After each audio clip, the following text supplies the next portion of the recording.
Hello friends. उपवासाचे नवरात्राचे 9 दिवस कोणते पदार्थ करावे हा प्रश्न सगळ्यांनाच पडतो. त्यासाठीच हा व्हिडिओ बनवला आहे. आवडला तर ज्यांचा उपवास आहे त्यांना शेअर करा. चॅनलवर नवीन असाल तर सबस्क्राईब करा. तर पहिल्या दिवशी आपण करणार आहोत मस्तपैकी साबुदाण्याची खिचडी. दुसऱ्या दिवशी आपल्याला करायचे आहेत चविष्ट असे उपवासाचा मेंदूवडा आणि चटणी.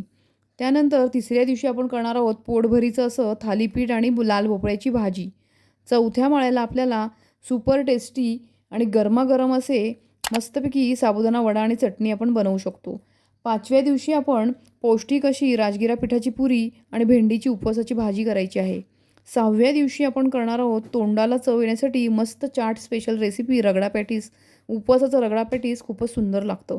सातव्या माळ्याला आपण हेल्दी आणि पोटभरीची भगर आणि तोंडी लावायला उपवासाची मिरची करू शकतो. त्यानंतर आठव्या दिवशी आपण करणार आहोत चटपटीत आणि सुपर टेस्टी असा दहीवडा. अतिशय सुंदर रेसिपी आहे. नवव्या दिवशी हलकी फुलकी अशी काकडीची भाजी आणि रताळ्याचे कटलेट आपल्याला करता येतात. बघता बघता 9 दिवस संपले आणि दसऱ्याचा दिवस आलासुद्धा. तर त्या दिवशी आपल्याला करायच्या आहेत पुरणाच्या पोळ्या. मस्तपैकी नैवेद्य दाखवायचा आहे. तर व्हिडिओ आवडला असेल तर सबस्क्राईब करा, लाईक करा आणि शेअर करायला मात्र विसरू नका. सगळ्या रेसिपी चॅनलवर अपलोड आहे. एकदा नक्की बघा. डिस्क्रिप्शनमध्ये लिंक दिलेली आहे.